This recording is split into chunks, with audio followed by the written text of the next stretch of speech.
साहेब के दरबार में कमी काहू की नहीं। साहेब के दरबार में कमी काहू की नहीं। बंदा मौज पावे नहीं, चूक चाकरी माई। बंदा मौज पावे नहीं, सुख चाकरी माई।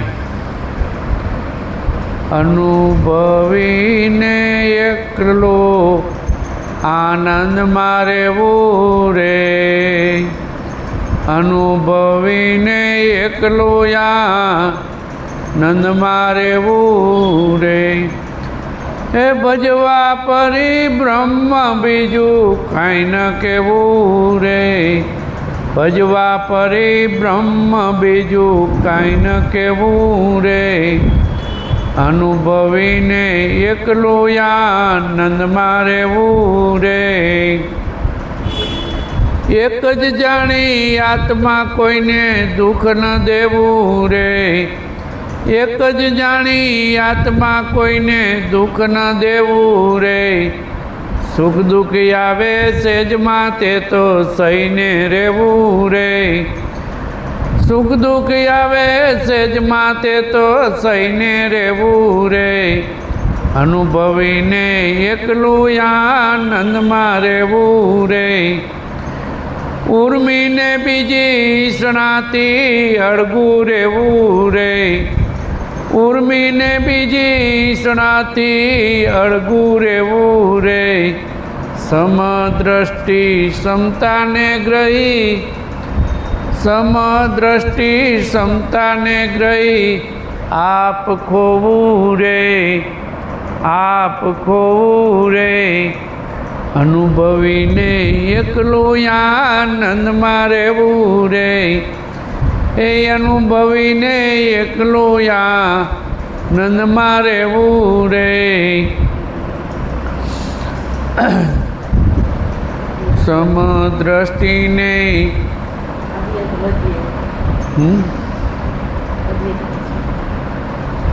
आद्यंत मध्य एका द्वेष भैसू रे। आद्यंत मध्य एक द्वैत भैसू रे। आत्मना उदय थकी अज्ञान नाईसू रे। आत्मना उदय थकी अज्ञान नाईसू रे। अनुभवी ने एकलो आनंद मारेवू रे। ये भजवा परी ब्रह्म बीजू काई न केवू रे। ये भजवा परी ब्रह्म बीजू काई न केवू रे। वेद जोया पुराण जोया सर्वे तपासी। वेद जोया पुराण जोया सर्वे तपासी। रामना नामती कोई न मोटू संत उपासी।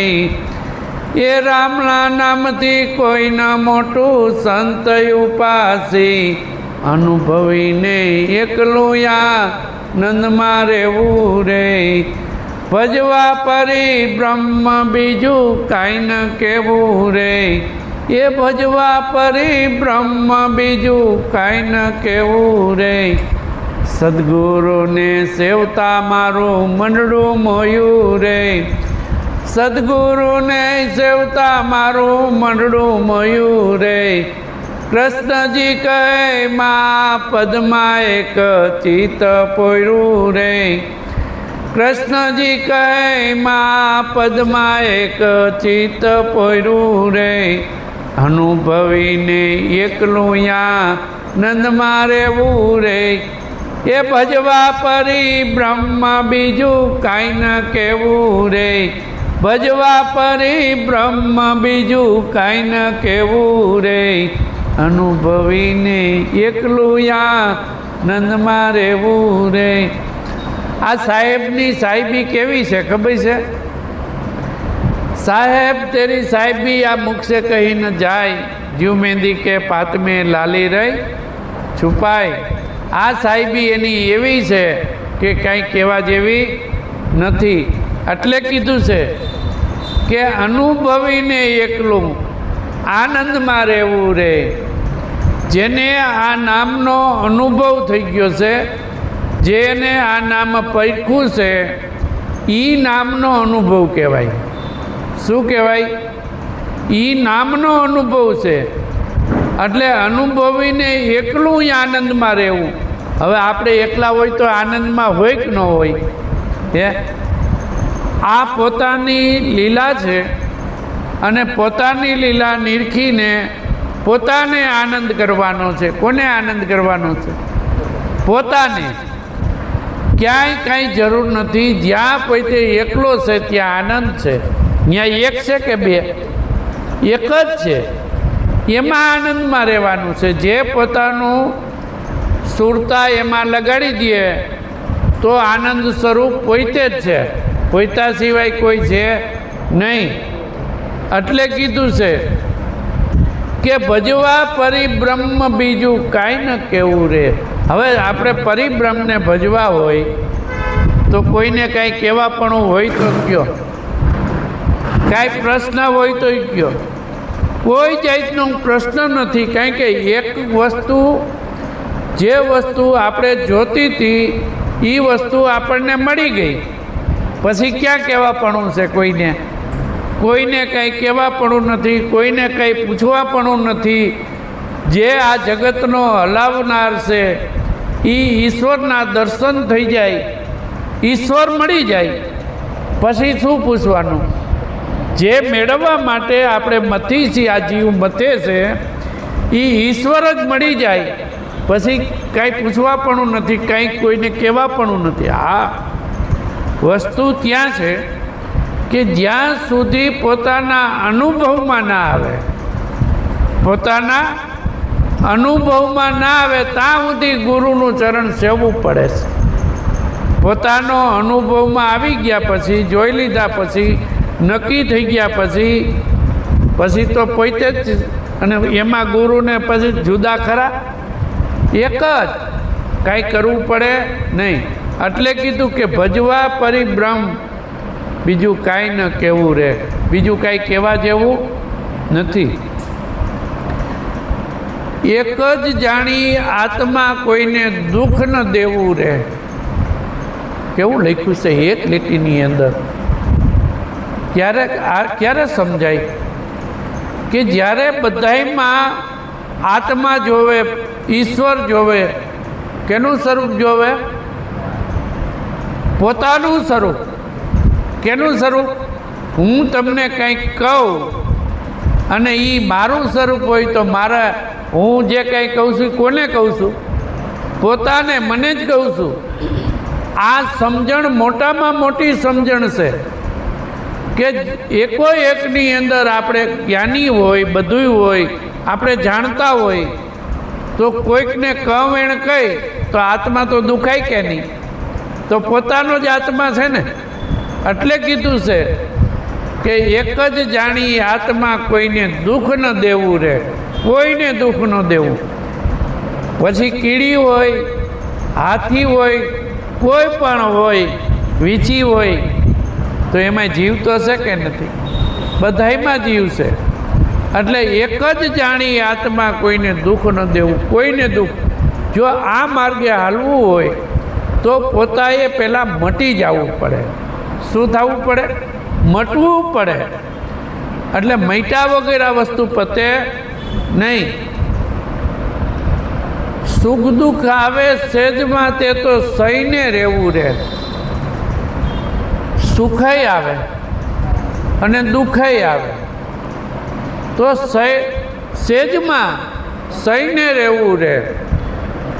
જે સંતો થઈ ગયા એને બધાને સુખ દુઃખ આવ્યા છે. અને આ માનવ શરીર ઉપર કર્મને આધારે બધું આવતું હોય છે. પણ જ્યારે પોતે પોતાના સ્વરૂપમાં રહે તો ત્યાં દુઃખ નથી. ત્યાં દુઃખ નથી. પણ એ બહુ અઘરું છે. આપણે એમ કહી કે ભાઈ આ સહેલું છે, પણ આપણાથી દુઃખ આવે તો ખબર પડે ને. હે, રામકૃષ્ણ પરમહંસને કેન્સર ગળાનું હતું તો કોઈ દી દુઃખ વ્યક્ત કર્યું નહોતું. કારણ કે એ પોતાના સ્વરૂપમાં રહેતા હતા. દુઃખ હતું એ બધુંય આ દેહને હતું, મનને હતું, પણ પોતાને હતું નહીં. પણ જ્યાં સુધી અત્યારે ઈશ્વરે સરસ મજાની આપણને બધું સુખ આપ્યું છે. પેલું તો શરીર સુખ આપ્યું છે કે નહીં? શરીર સુખ છે ત્યાં સુધી ભજન કરી લેવું, ત્યાં સુધી ભજન કરી લેવું. શરીર સુખ જો આમાં કંઈક દુઃખ આવે તો ભજન થાય નહીં. એમાંથી દુઃખમાંથી ભજન થાય ન થાય. એવા તો કોક સંત છે કે એ ભજન કરી ગયા છે, પણ દુઃખ આવે નહીં. જો ઈશ્વરનું ભજન કરી તો દુઃખ આવે નહીં. એટલે સુખ દુઃખ આવે તો સેજમાં થઈને રહેવું, એટલે એનો કોઈ ઓલી કરવી નહીં. ઉર્મીને બીજી ઈસણાથી અડગું રહેવું રે. મોટામાં મોટું જો આ હોય તો આ એક જ ઉર્મી છે કે નહીં? આપણે ભલે બધી વાતો કરી, પણ ઉર્મી કોઈને મૂકે, ઈસણા મૂકે? હે, હું કંઈક છું ને મને કંઈક આવડે છે નહીં, આ બધા આવા ખોટા ફંદા છે કે નહીં? સાવ ખોટા ફંદા છે. ત્યાં કાંઈ છે જ નહીં. એટલે ઉર્મી, અને આપણે એમાં વાતું કરીને ઉર્મી મોટી હોય, હાલે નહીં. એટલે ઉર્મીને બીજી ઈસણાથી અડગું રહેવું રહે. જો ભક્તિ કરવી હોય, ઉર્મી હોય, બધુંય હોય. કૃષ્ણ ભગવાન અર્જુનને આ બધી વાત સમજાવે છે કે ભાઈ આ બધું મને ઊભું થાય છે, તો એના માટે એને રસ્તો ગીતાની અંદર કાઢી દીધો કે ભાઈ તનાથી કાંઈ ન થાય તો મને બધું અર્પણ કરી દે. પણ કર્મ તો કરવું પડે. ઉર્મી એટલે ઈચ્છાઓ, ઉર્મી એટલે ઈચ્છાઓ, ખોટી ઈચ્છાઓ, ઈસણાઓ, એ કોઈ વસ્તુની આમાં આવવી ન જોઈએ. સમદ્રષ્ટિ તો સદગુરુ મહારાજે સમદ્રષ્ટિ તો આપી છે કે નથી આપી? સમદ્રષ્ટિ એટલે સમ કરી દીધું, બધું એક સરખું કરી દીધું, કોઈ આગા પાછું રહેવા દીધું નહીં. સમદ્રષ્ટિ આપી છે તો પહેલો સ્ટેજ ત્યાં ઊભું રહેવાનું. જે સમદ્રષ્ટિ કરી દીધી ત્યાં ઊભું રહેવાનું કે ભાઈ એ પહેલું પગથિયું છે. જો એ ન થાય, હજી આપણે ઊંચા નીચું, નાના મોટું આ બધું વર્તારા થતા હોય ત્યાં સુધી નથી. ત્યાં ઈશ્વરના દરબારમાં નાના મોટું જાતિ ભાતિ કાંઈ ત્યાં છે નહીં. એ તો જોયો છે ને ઈશ્વરનો દરબાર, ત્યાં છે કાંઈ જાતિ ભાતિ કે કાંઈ પણ ત્યાં કોઈ વસ્તુ નથી. એવા આપણને સમ કરી દીધા. સમદ્રષ્ટિ સમતાને ગ્રહી, સમતા હોવી જોઈએ. એક એક શબ્દ બોલવો ને તો વિચારીને બોલવો. વાણી ને પાણી એ વિચારીને વાપરવું. આ વાણી જ્યાં ત્યાં વાપરવા જેવી નથી, સમજીને રહેવું. આ ગાંઠડી ક્યાંય ખોલવા જેવી નથી, આ ગાંઠડી ક્યાંય ખોલવા જેવી નથી. પણ જે આ મુમુક્ષ આપણે આ વરી આપણે આ બોલી છે, આ બધું કરી છે, તો શું કરવા કે કોક મુમુક્ષ જીવને જો જિજ્ઞાસા જાગે તો જેટલા અત્યાર સુધી સંતો થઈ ગયા એને તારવાનું જ કામ કર્યું છે કે નહીં? એટલે આ એટલા માટે આપણે સત્સંગને પોતાના જીવનો ઉદ્ધાર થાય, બીજાના જીવનો ઉદ્ધાર થાય એટલા માટે. પણ સમદ્રષ્ટિ રાખવી. કેવી રાખવી? સમદ્રષ્ટિ. આ એક એક વાણીની અંદર આપણને સમજાવે છે. એના દરબારમાં કમી તો કોઈ જાતની નથી. હે સાહેબ કે દરબાર મેં કમી કાહું કી નાઈ, આ બંદા મોજ પાવે નહીં, ચૂક ચાકરી માય. તો એના દરબારમાં કમી કોઈ જાતની નથી. છે કમી? પણ કમી હોય તો કેનામાં છે? આપણામાં. જો આપણે એમાં ન રહી અને આ જીવનું કલ્યાણ આપણે ન કરી તો આપણે જ ભૂલ છે કે એની? આપણી જ ભૂલ છે. એના દરબાર, જેને દરબાર જોયો છે એમાં તો આનંદ છે, પણ જો આ બધું ભાઈ રે સંશય ટળે મનડું ગળે ને ન રાખે કોઈ પર દ્વેષ. શું ભાઈ રે સંશય બધાય મટી જવા જોઈએ. જો ઈશ્વરનું દર્શન થયું હોય, અલગ પુરુષનું દર્શન થયું હોય, તત્વજ્ઞાનનું દર્શન થયું હોય તો બધાય સંશય મટી જવા જોઈએ. ભક્તિ કરવી હોય ને સંશય રહે ત્યાં સુધી બધું નકામું છે. સંશય ટળે ને મનડું ગળી જાય. હવે મનડું જ ગળતું નથી. બધું ઊભું શેમાં થાય છે? મનમાં થાય છે. મન જ જો ઈશ્વરને મળવું હોય તો મન મળાવે, ફજેતી કરવી હોય તો મન કરાવે, જે કંઈ કરવું હોય તો મન જ કરાવે કે બીજું કોઈ? મન જ છે.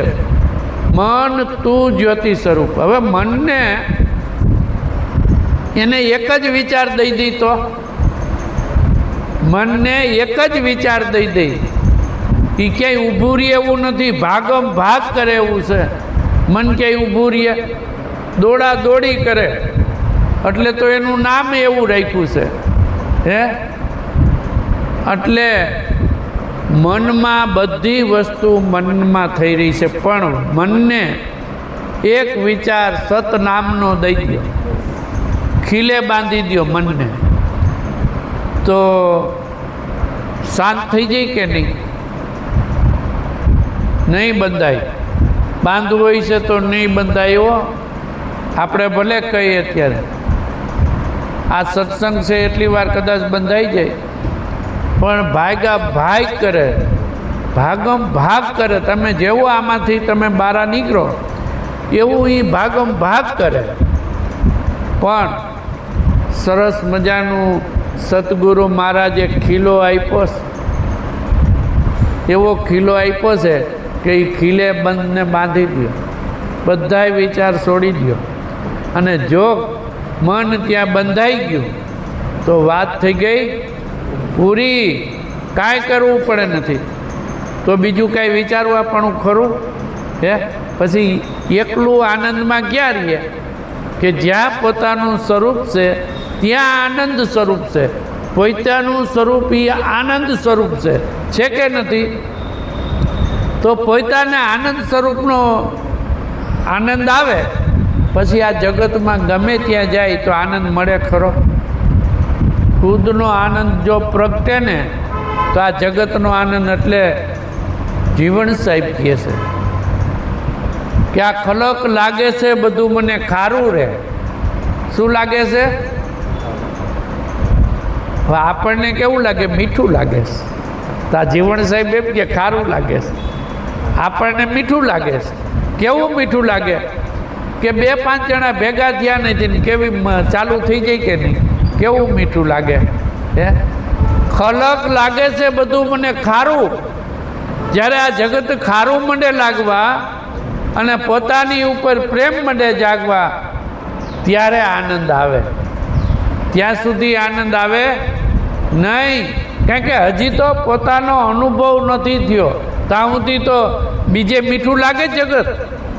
ઘણા સંતોએ કીધું છે કે આ તો જૂઠી માયા છે, જૂઠે જૂઠો ખેલ ખલકનો, પાછું વાળી કોઈ જોતું નથી. જૂઠો ખેલ જ્યારે સમજાઈ જાય ને, અને જૂઠા ખેલની અંદર આ રમવાનું છે. કેમાં રમવાનું છે? જૂઠા ખેલની અંદર આમાં રમત કરવાની છે. આ તો દડી મેદાનમાં પડી છે અને આનંદ કરવાનો છે. એટલે કે આદ્ય અંત મધ્ય એકાદ્વેષ ભાઈસું રે. જો આમાં કીધું કે નહીં? હે સમદ્રષ્ટિને સમતાને ગ્રહી આપ ખોવું રે, પોતે ભૂલી જવું. કઈ ભૂલાય? પેલા ભૂલાય ક્યારે? આપ ખોવું રે એટલે પોતે ભૂલી જવું. હું છું ઈ, હું છું ઈ ભૂલી જવું. ઈશ્વર એક છે. હું ઈશ્વર સ્વરૂપ છું. ઈશ્વર હોય પછી ઈશ્વર જ હોય ને. પછી આ હું તો નીકળી ગયું કે નહીં? એટલે હું નીકળી જાય તો ઈશ્વર છે. હું છે ત્યાં સુધી ઈશ્વર નથી. આ હું કરી છે ને એટલે આપ ખોવું રે, પોતા એ ખોવાઈ જાય.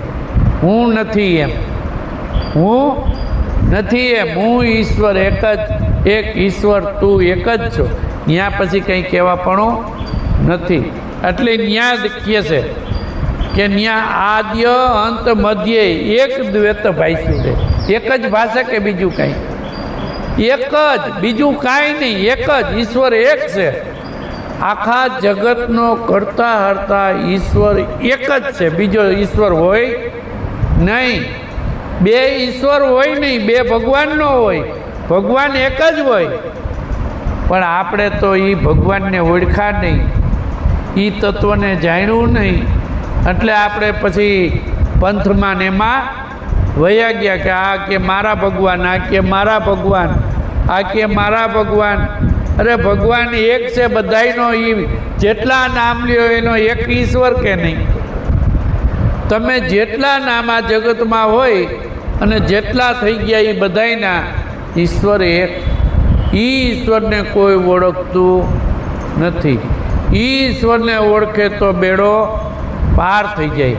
એટલે કીધું છે એક જ દ્વૈત ભાઈશું, બીજું કોઈ નહીં. હે પણ ક્યારે સમજાય? આ બધું સમજાય ક્યારે? કે સદગુરુ પાસે જાય, એવા પારક સદગુરુ પાસે જાય.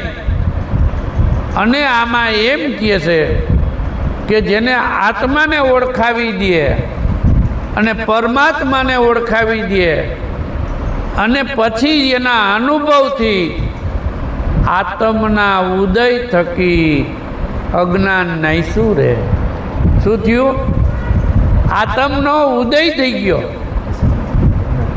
કોટી સૂરજની ક્રાંતિ થઈ ગઈ. સદગુરુ પાસે જાય તો આત્માને ઓળખાવી દે કે નહીં?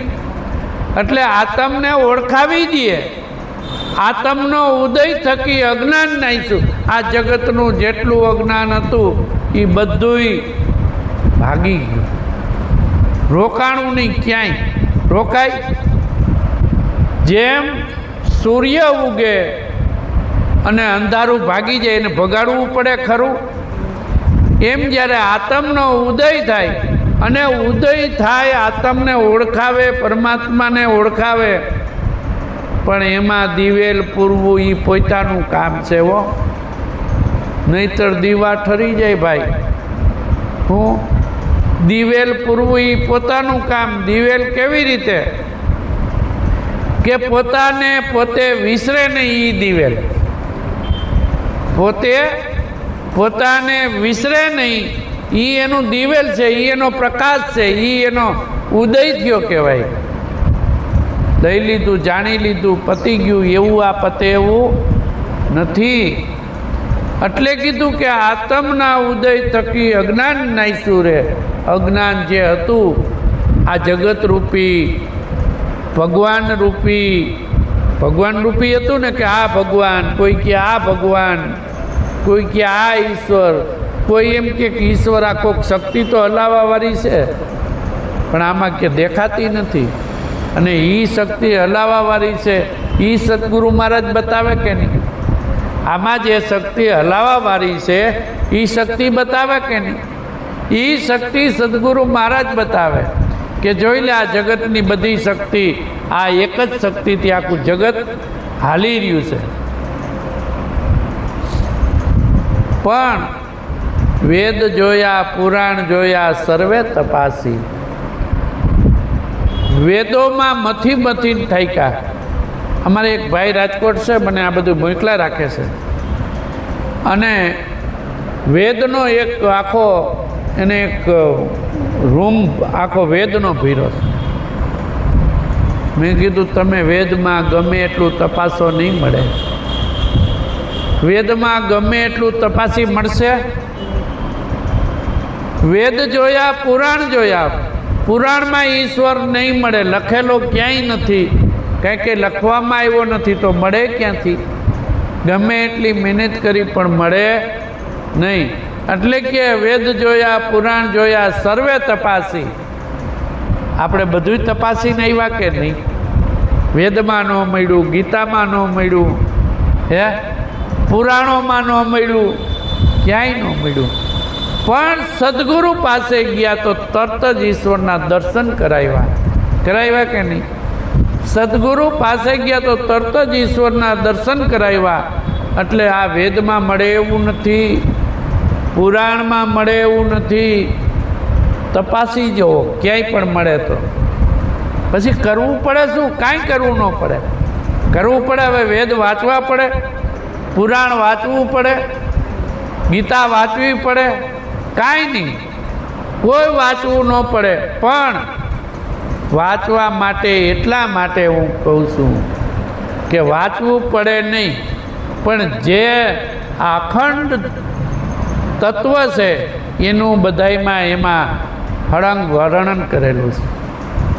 એ જોવા માટે, પાકું કરવા માટે, પોતાને અડગ રહેવા માટે, એટલા માટે એ નક્કી કરવા માટે કે જે સદગુરુએ કીધું છે એ સત્ય વસ્તુ જ છે. એમ કે આમાં જે લખી છે એ જ સદગુરુ મહારાજે સમજાવ્યું. લખ્યું છે પણ ઉકલતું નથી. રામના નામથી કોઈ ન મોટું. શું કીધું? રામના નામથી કોઈ ન મોટું. તો રામનું નામ બીજું તો એમ ન કે રામથી કોઈ ન મોટું. હે કેવું લખ્યું છે પણ આમાં ઉકલે કેમ? રામના નામથી કોઈ ન મોટું. તો એમ લખે ને કે રામથી કોઈ ન મોટું. તો રામનું નામ કેવું પીડ્યું છે? ઈ નામની વાત છે. રામે ઈ નામને ભજી ગયા છે. જે રામનું નામ કીધું ને ઈ નામને રામે ભજી ગયા છે.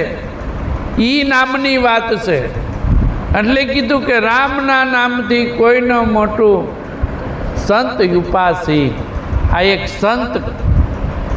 સંતની પાસે છે કે નહીં? ઉપાસી એટલે પાસે. હો, આ સંત પાસે છે. આ નામ કોની પાસે છે? સંત પાસે. એક સંત ઉપાસી. તો સંતની પાસે આ નામ પડ્યું છે. જો કેવું કહે છે, કેવું લખ્યું છે. તો આપણે તો રામ રામ રામ રામ કરી તો કેદી મળે. પણ જેને રામનું નામ જેને જાણ્યું છે એને તરત જ મળે. જેને રામનું નામ શું છે? ઈ નામ અનામ છે. કેવું છે? ઈ નામ અનામ છે. ઈ નામ લખવામાં આવ્યું નથી. ઈ રામનું નામ છે.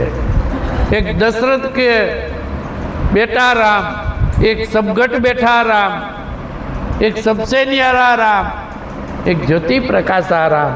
આ ક્યાં રામને મળવું છે? સદગુરુ આ બધાય રામને મળાવે, ચારે ચાર રામને મળાવે. દશરથ કી ઘર બેઠા રામ એને મળાય કે નહીં? કે ન મળાય? મળાય. હે સબગટ બેઠા રામ એને મળાય, સબસે ન્યારા રામ એને મળાય. અને આ જેની જ્યોતિ પ્રકાશી રહી છે એ રામને મળવું હોય તો એ મળાય. બધાય રામ પણ એક. હો, એક જ રામ. એ રામને ભજી ગયા એ એક જ રામ. એટલે કહે છે કે સંત ઉપાસી. સંતની પાસે આ નામ છે. રામનું નામ સંત પાસે છે. સંત ઉપાસી એટલે એની પાસે આ નામ છે. બીજા કોઈ પાસે આ મળે એવું નથી. સદગુરુને સેવતા મારું મનડું મોહ્યું રે. મનડું મોહે ને? હે એટલે ગાય છે ઘણા ભજનમાં કેટલું રાધાજીના, તો એમાં મનડું જ મોહે છે ને. એ મનડાની ગોપીએ વાત કરી છે. હો, પણ આપણે સમજી છીએ કાંઈ. સદગુરુ સેવા વગેરે આ વસ્તુ પતે એવી નથી. સદગુરુને સેવતા મારું મનડું મોહ્યું રહે. અને જો મનડું મોહી જાય તો આ જન્મ મરણમાંથી નીકળી જાય. જન્મ મરણ રહે નહીં. ઉપાધિ તો જન્મ મરણની છે ને. ઘણાય કે અમારે આવવું છે તો આવો, હેરાન થાવ ભાઈ. કા પણ આ તો જેને ભાઈ જન્મ મરણમાંથી છૂટવું છે એને મહેનત કરવાની. મારે છૂટવું હોય તો મારે કરવી પડે. તમારે છૂટવું હોય તો તમારે કરવી પડે.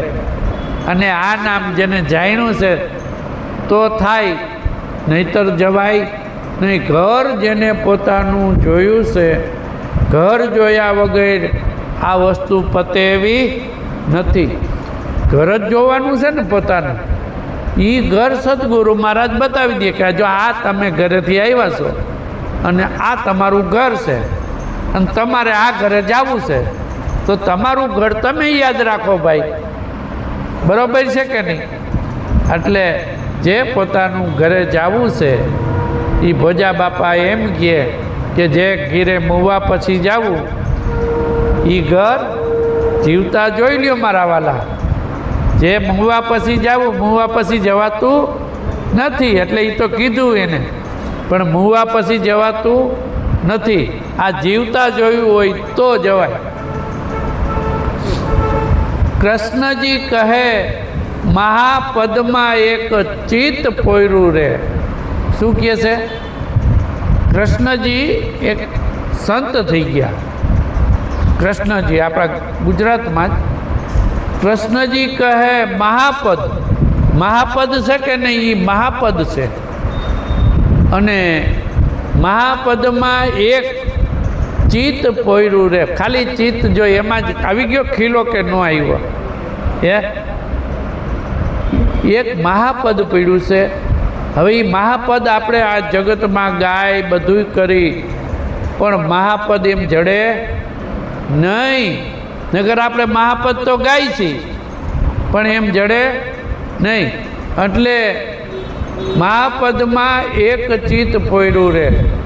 ચિત્ત એમાં લગાડી દેવાનું. મહાપદમાં જે નામ પોતાનું છે એ નામની અંદર પોતાને ચિત્ત લગાડી દેવું. એથી ક્યાંય આગા પાછું જવા દેવું નહીં. કારણ કે આ સંસાર એવો છે ને, લોભામણો બહુ છે, કોઈને મૂકે નહીં.